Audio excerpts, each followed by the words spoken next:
Hello à tous. Je ne sais pas si vous avez vu passer ces images. Il s'agit de la marque de cosmétiques pour enfants de Shay Mitchell, qui est une actrice. Cette marque, elle a la particularité d'être dédiée à la skincare pour enfants à partir de 3 ans.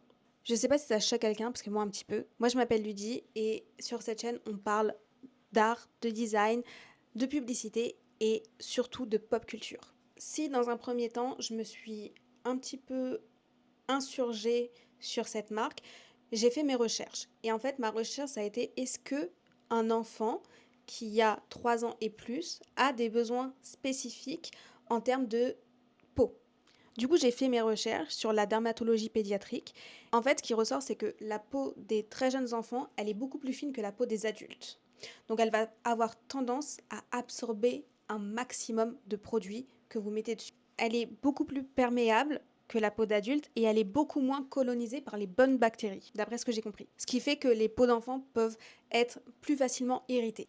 Mais il y a des besoins sur la peau des enfants, notamment par rapport à l'hydratation et surtout par rapport au soleil. Ce qu'on peut considérer comme étant une skincare routine pour un enfant qui a 3 ans et plus, c'est vraiment une crème hydratante et un SPF. A contrario, ils n'ont absolument pas besoin de masque d'exfoliant et de toute cette routine qui est superflue et qui va avoir des dommages sur leur peau. Petite parenthèse, cette analyse, elle se fait sur les peaux qui ne sont pas sujettes aux problématiques. Évidemment, il y a des enfants qui vont avoir des problèmes d'eczéma, des problèmes de peau atopique et eux, il leur faut des soins qui sont plus du côté de la pharmacie, mais du coup c'est des problématiques qui sont assez spécifiques. Et alors la marque Rini dans tout ça, qu'est-ce qu'elle veut? Elle se veut être une marque fun pour enfants, accessible, avec des agents hydratants et elle se dit safe pour les peaux sensibles. La bonne chose, c'est que dans ces produits, on ne retrouve pas de parfum, ni d'huiles essentielles, ni d'actifs irritants.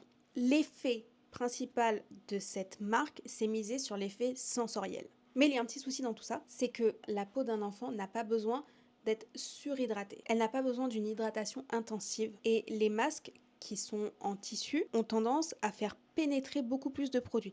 Et comme leur peau est beaucoup moins perméable que celle des adultes, ils vont avoir cet effet un peu d'éponge sur le produit. Même le fait que ça soit des produits doux, en fait, c'est pas spécifiquement recommandé pour un enfant d'avoir une surhydratation de la peau. Mais tout ça, ça reste dans le registre du besoin. En fait, on est plus sur le côté inutilité de la marque que dangerosité de la marque. Je suis pas forcément convaincue. Pourquoi? À cause du mimétisme. Les enfants veulent copier les adultes. Et pour moi, ce rituel va entraîner comme injonction aux enfants le fait d'entretenir son apparence. Et même si la marque présente ses produits comme étant du self-care amusant et pas du tout des produits de beauté, en fait, si dans les faits, c'est des produits de beauté. Ce sont des masques, ils ont un packaging et ils entraînent quand même une préoccupation liée au physique. Et pour moi, cette marque, elle normalise l'idée de vouloir une peau parfaite. Elle va, pour moi, renforcer la conscience esthétique des enfants.